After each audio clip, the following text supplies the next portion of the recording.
Hey guys, this is Laura. Welcome to Queen of Swords Tarot. Today I thought we'd do a fun VR to a tag that's been going around. It's called, I think, a deck for every sign. So I'm going to be showing you guys some of my decks that correspond to each zodiac sign.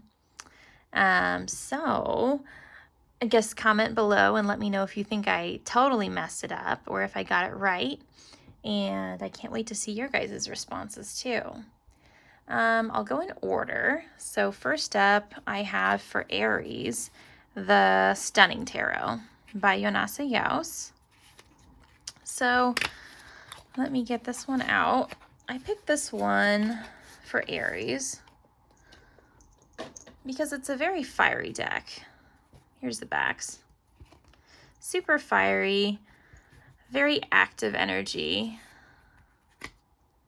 It's just, oh look, Queen of Cups.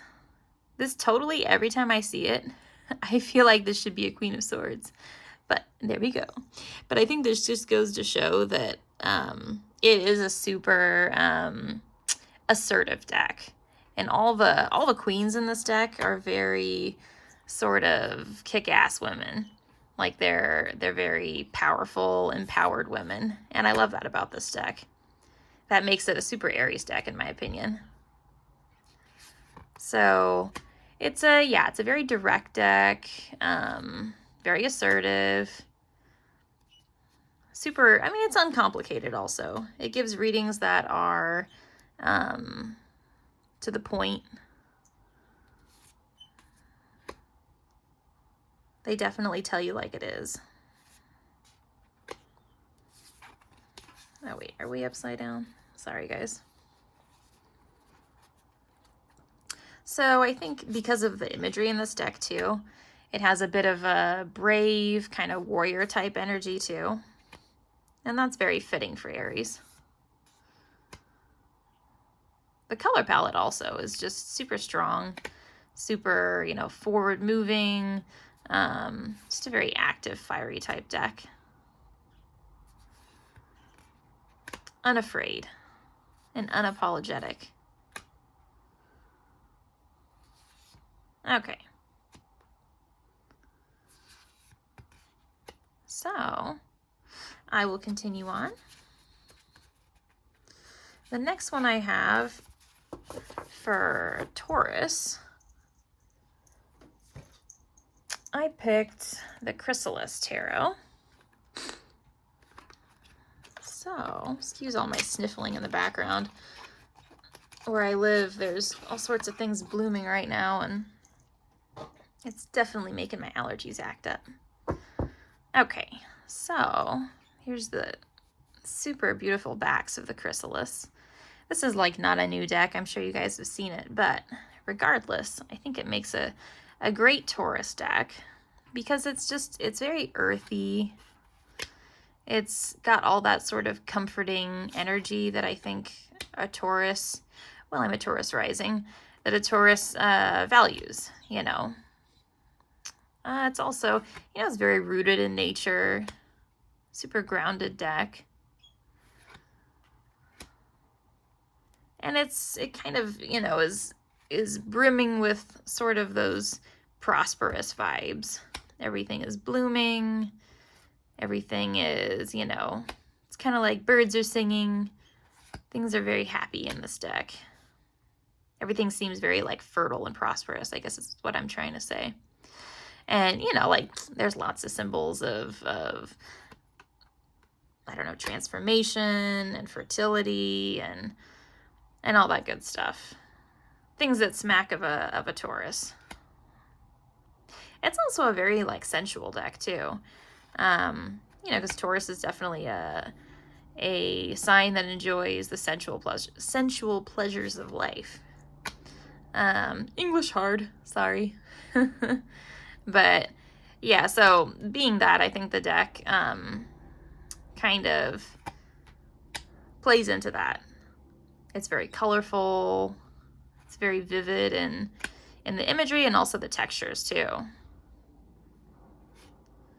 Even like the Devil card is super pleasant to look at.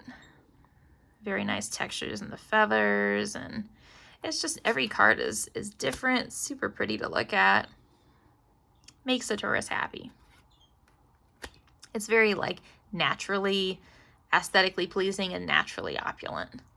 I think that is very in line with a Taurus.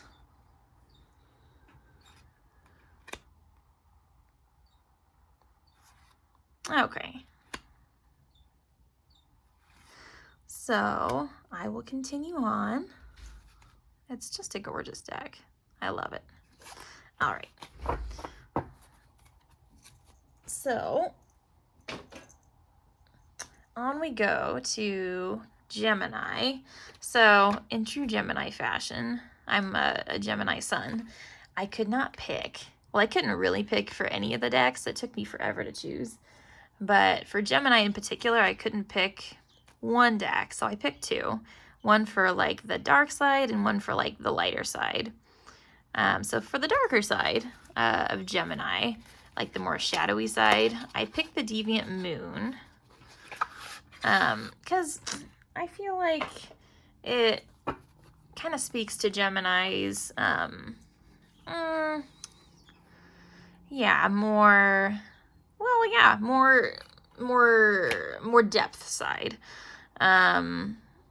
The side of Gemini that, because I think Gemini is more well known for being a little bit more on the shallow side,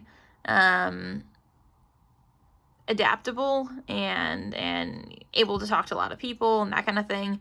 But as far as depth goes, they're not super well known for that. So I think when you're talking about Gemini's darker side, that's kind of more where the depth is. So I think this deck kind of speaks to that.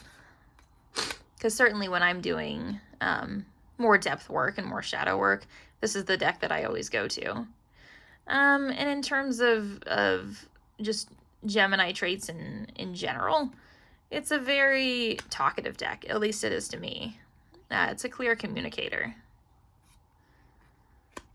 And it's got a certain dark sense of humor to it. Maybe that speaks more to me than it does the deck, but it's definitely got a certain wit to it. Like a certain odd sense of humor that you can kind of tap into. And I think that's why I like it so much. It definitely takes you to a whole nother world. But it still gives really, you know, it's a very communicative deck. Oh my gosh, I love this Queen of Swords. She's like my favorite card in the whole deck. Okay. All right, so for the other deck for Gemini, I picked like the lighter side. I picked the Star Spinner Tarot by Trungles. And I love the box for this. These kind of like pull-out boxes are so nice. So I picked this because it's definitely kind of falls in line with Gemini in the sense that it's a very social deck. And I mean, it's definitely very adaptable in terms of being able to read for other people. So I guess I say it's social in the sense that, like, how can a deck be social? I say it in the sense that I read for myself with this deck. Here's the back, so I guess I could show you the deck while I'm talking. I read for myself with this deck, but then I read for other people all the time with this deck too, like, you know, friends, family, that kind of thing. And it gives just as good of readings and accurate and talkative readings as it does for me. So, you know, certain decks, like, you read for yourself with them all the time, and they give really kind of sharpshooter readings, super accurate, super talkative, but then you go to read for, like, your family member or your friend, and it's a totally different story. But this, at least personally, I have found that. But with this deck, it's a totally different story. Like, I can pull it out for myself, I can pull it out for others, and it is totally adaptable. doesn't mind. So I think in that sense, it's very much like a Gemini. Geminis, you can kind of like throw them into any situation and they are able to socialize with just about any person. Sorry, my neighbors are being like super loud right now. So in any event, it's also a very like intellectually stimulating deck.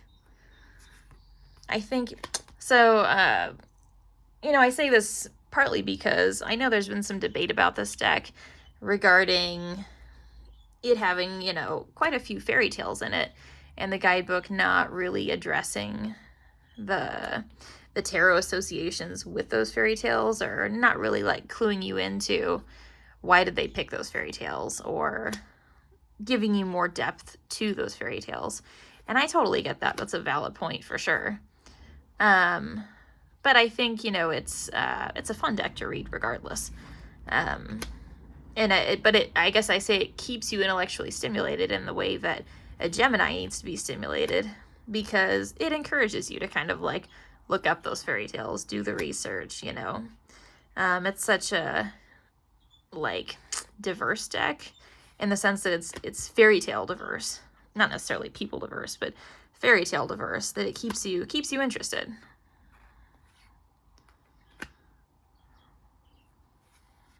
All right. Oh, my candle's going out. Sheesh. All right, continuing on. So what's next? Gemini, and then Cancer, right? Yeah.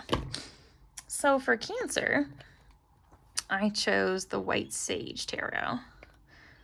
So I always have issues opening this tin. There we go. Okay. So I picked the White Sage Tarot largely because, get the cards out.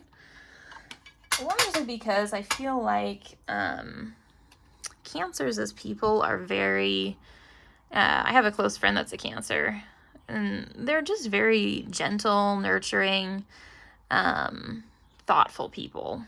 And in the same way, this deck is very gentle and nurturing. When you go to do a reading with this deck, it gives you a very accurate message. But it does so, like, it delivers that message in a very gentle way.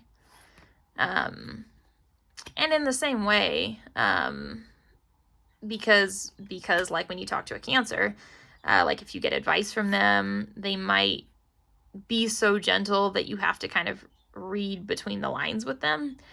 This deck is very similar in that regard. You know, you go to do a reading with it and you have a problem, whatever. You kind of, I have found, tend to have to read between the lines when you read with this deck. So it really reminds me of a Cancer in that regard. And like, that's not a bad thing. That's just a quirk of the zodiac sign, I think. Is that a little bit of like indirect communication.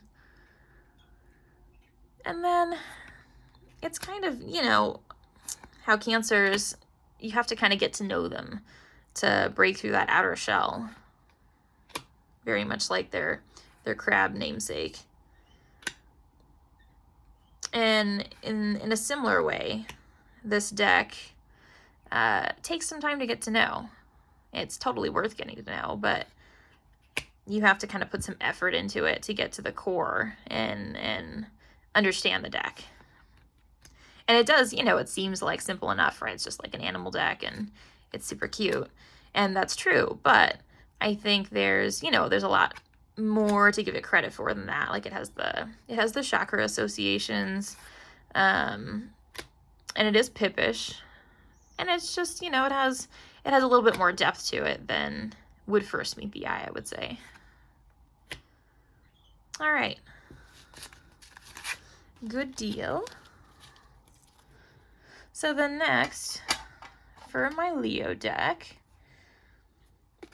I've got the Lioness Oracle Tarot. So, let me get this out for us. I'm like surrounded by decks and running out of room here. Okay. So here's the backs. Super beautiful. A nice gold gilding. I love the matte gold gilding because, like everyone, it doesn't, like everyone believes, and so do I think it doesn't wear as quickly, especially with kind of aggressive shuffling like I do. But anywho, back to the matter at hand. For Leo, I think this is definitely, you know, corresponds well because it's a very warm deck. At least I have found. I haven't had this deck for super long. It's kind of a new acquisition. But in the time that I've had it, it definitely reminds me of the Leos in my life, my mom being one. It's a very like open, warm kind of deck. And it has an authoritative air about it, which I think is very Leo. Like when you pull it out and it gives you a message, you take it seriously, much like a Leo when they talk to you. And the other thing with this deck is, since I've had it, reminds me a lot of a Leo in this regard. Since I've had it, it has demanded me to work with it. Like it, you know, some decks, you get it and they kind of sit on your shelf for a while, and then, you know, eventually you start working with it. You learn them and you start working with them. But it's not like they demand your attention. It's not like they're like, okay, work with me now. You know, you bought me, you spent money on me. But for whatever reason, maybe this is just me, but certain decks, this one being one of them, and I don't think this has anything to do with how much money you spent on it or necessarily like the look of it. It's just some decks, for whatever reason, they like sit on your shelf after you buy it, and immediately you get this like energy off it or sense off it that they're like, okay, it's time to work with me. I have shown up in your house and they're not afraid to let you know that they're taking up space and they deserve to take up space. And now it's time to spend some time on them. They're very Leo in that regard. Not afraid to take up their space that they deserve in the room and get the attention they deserve. Right? So that's a good thing. I like that a little bit. I like that about Leos for sure.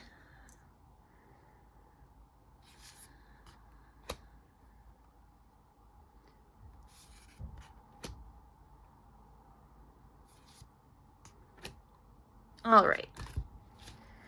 So,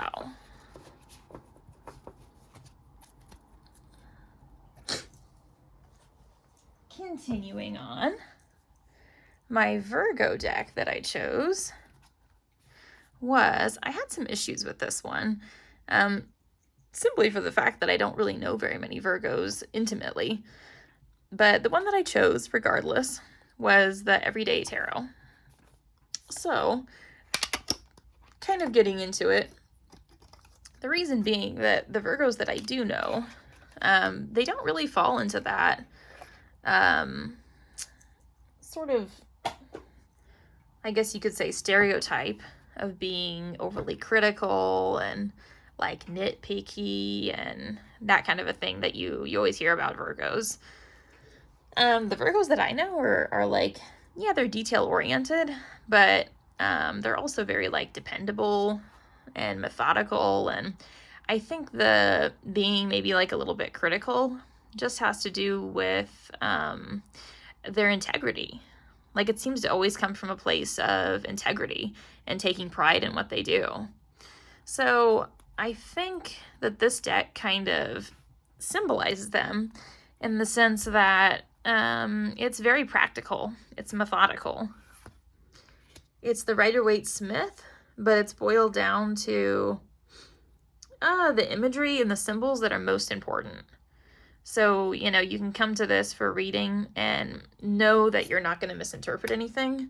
If you're in a rush, know that you're going to get exactly what you need. You'll get a reliable reading, and one that's going to be very honest. And I think that's very Virgo. And you know, Virgos definitely have an eye for kind of simple, refined beauty. And this deck definitely is that. I mean, it's boiled down to just what you need, but it's done in a really aesthetically pleasing way.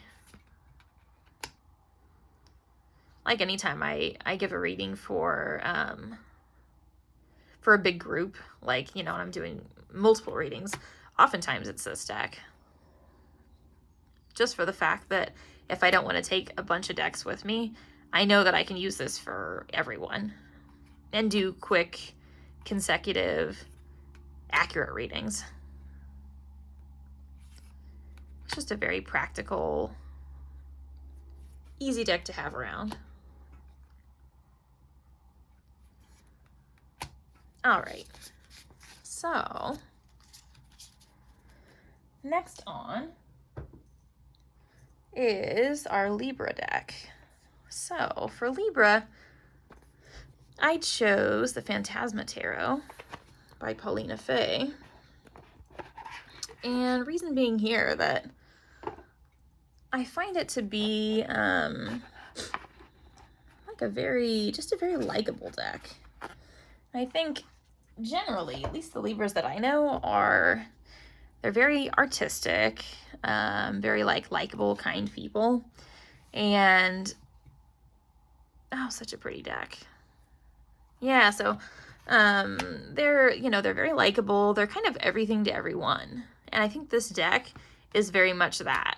Like, it's, if I'm gonna, be giving a reading to someone that maybe doesn't know tarot very well or is skeptical about tarot but wants a reading still, I will often pull this deck out because I know that it will deliver a message to them, even if the reading is not so positive.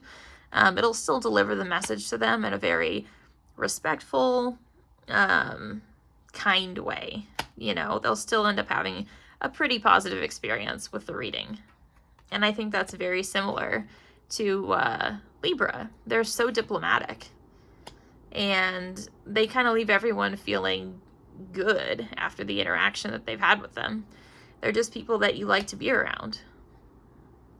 They're sort of, like I said, they're sort of everything to everyone. They know how to act around people. They're sweet people. And they kind of they don't rock the boat, right? You don't always need a super opinionated person in the room. Or at least we can't all be that, right? Even like these kind of more troubling cards, or, difficult cards, I guess you could call them, is the, like, they don't present themselves in a real troubling way. So, like, if I was using this for somebody that instantly thinks, oh, this is horrible, if it was in a different deck, if I use this deck, it's got some cushion to it, right? Which is always nice. All right, so continuing on.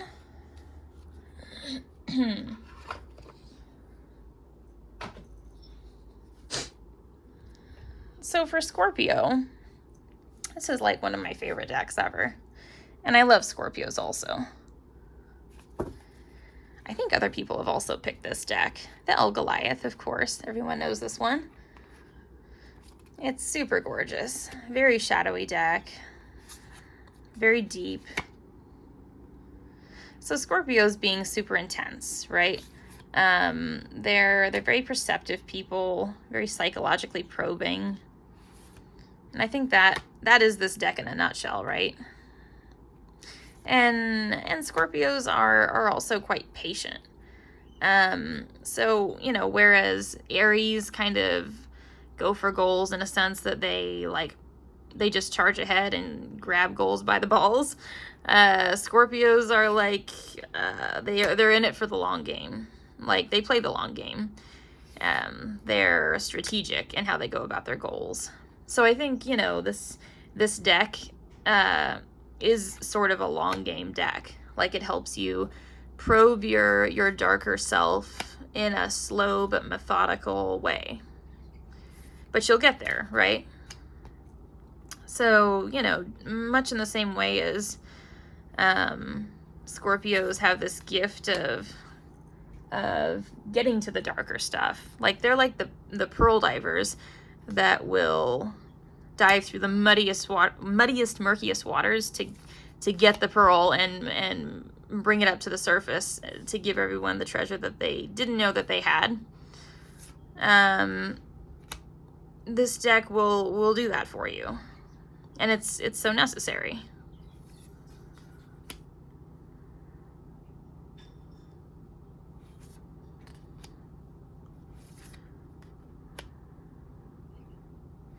Scorpios definitely have, you know, have a fearlessness of the darkness that help us to explore it.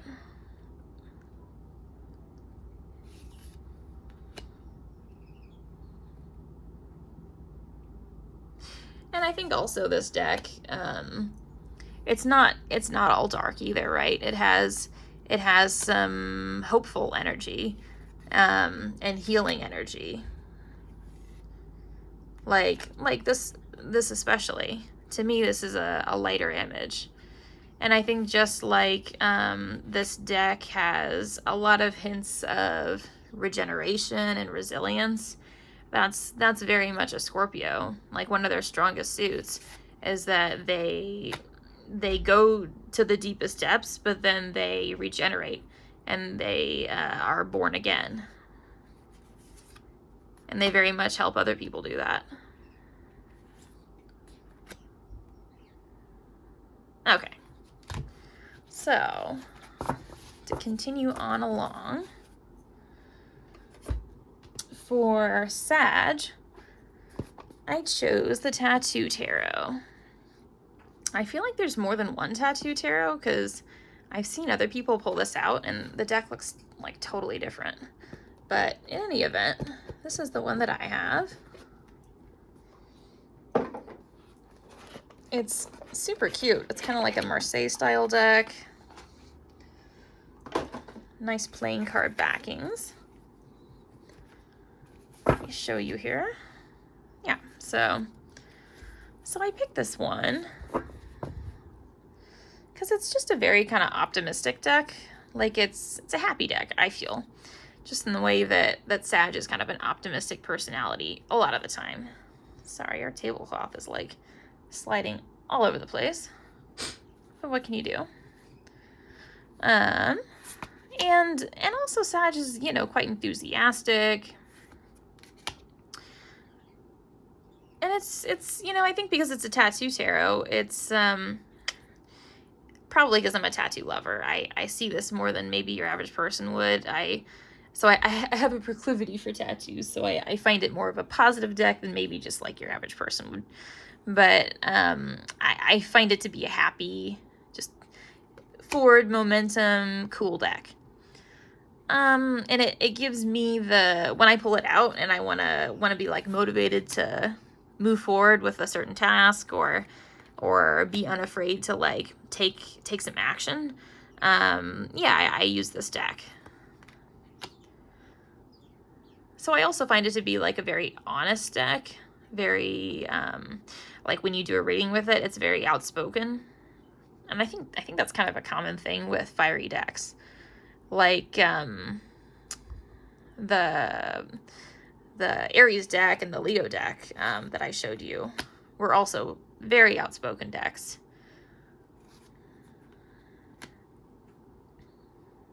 And that really helps to get across just a clear, motivating message. Also, I think being a Marseille deck, it gives you a very like poppy, hey, come on, let's move on. Here's your message, move on with your day type of a reading. Just super cool imagery too. All right. Moving on along.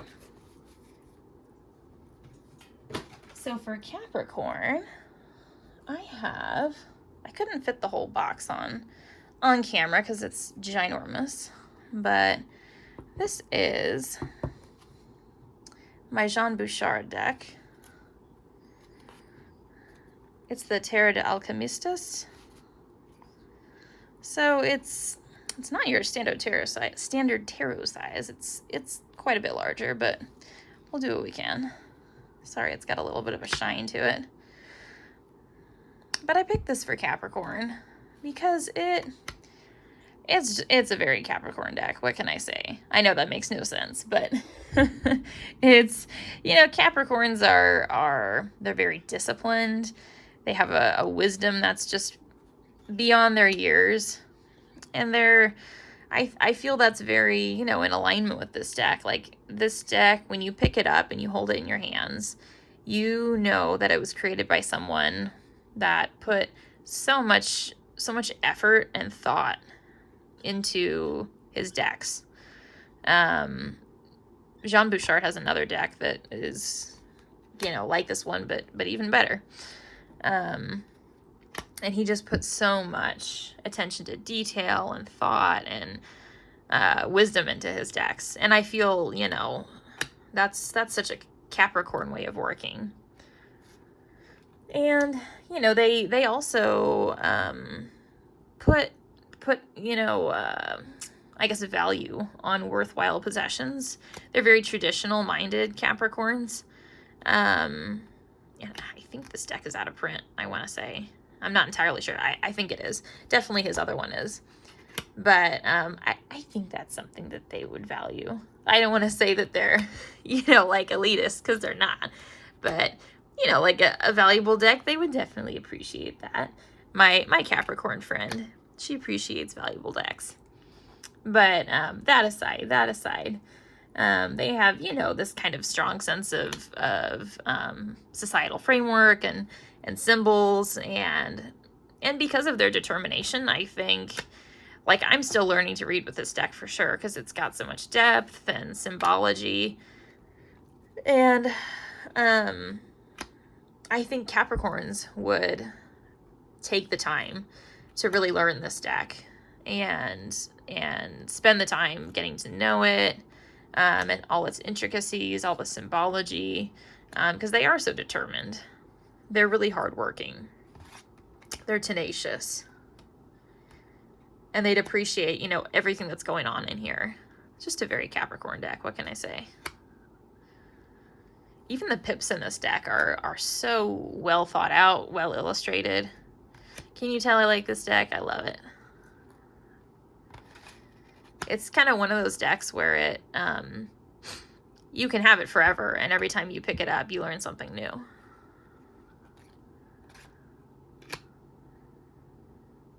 All right, guys, moving on. No, my crystal. All right, moving on. We have, what's next? Capricorn, and then I think Aquarius, right? Hang on, where's my Aquarius deck? Oh, here it is. All right. For Aquarius, I have the Handle Tarot. And I chose this one just because it definitely goes its own way. Like, it is one of those decks that is very, very original. It's like nothing that I've ever seen before. Here's the backs. Let's get into it. So most of the cards are renamed. It like follows the tarot system, but I suppose a system that parallels the tarot, I guess you could say. It's still readable, but you definitely have to take some time to get to know it. So it's super Aquarius in the sense that, it's a bit eccentric, which is not a bad thing, but it goes its own way. Like I said, it's individualistic for sure. And, it was very creatively done. You can tell Handel had his own idea of what he wanted to do, and he just went with it. That's a very, Aquarius thing to do. So, and you can appreciate it. It's a beautiful deck. And I think, Aquarius, is a sign that has, you know, a fully formed opinion, and it's not necessarily easy to change that opinion, but, you know, often the opinion is totally valid, and they're thinking on a higher plane, like they're thinking in universal terms, and sort of like next generation terms, or what have you. And this deck feels very much like that, you know, like it's thinking on a totally different plane, right? So it takes some time to really grasp the concept that it's trying to get across. And sometimes I feel that way when I'm talking to an Aquarius. I'm like, it takes me a second to understand the dreams and all the concepts that they're communicating. All right. Sorry, I'm just like showing you pips here. Let me get to something a little more interesting.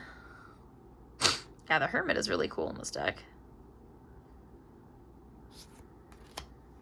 Some of the cards are super pretty.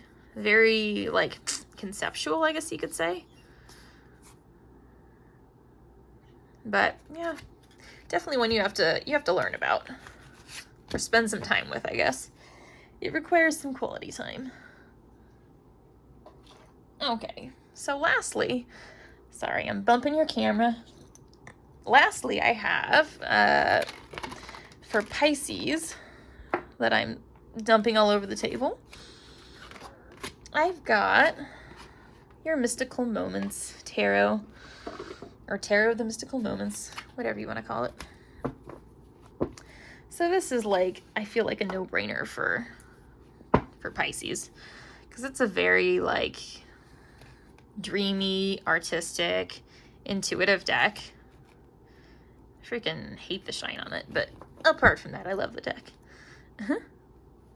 It's just, it kind of taps into that whole intuitive essence of Pisces. I have like a lot of Pisces in my chart, and it very much tickles that whole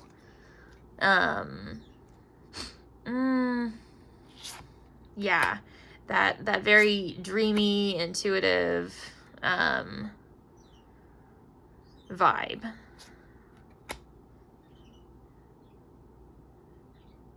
And kind of otherworldly feeling that you want to tap into when you work with a deck like this. It's just, it's very ethereal, right? And it reminds me of Pisces in the sense that it's a very sensitive deck too. Like every card takes you to a different scene. It makes you feel different things. It would be a great deck for path working. Like, because you can really meditate on the card and go in there, walk around in there, touch the animals, feel the trees, feel the breeze, meet the people. It's a whole experience working with the deck. A very dreamy, different experience, like an Alice in Wonderland type experience. And that, at least the Pisces in me, just wants to live in Wonderland all the time. And this deck really does that for me.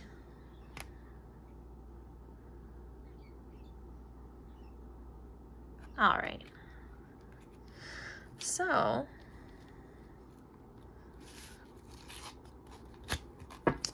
I will let you guys go.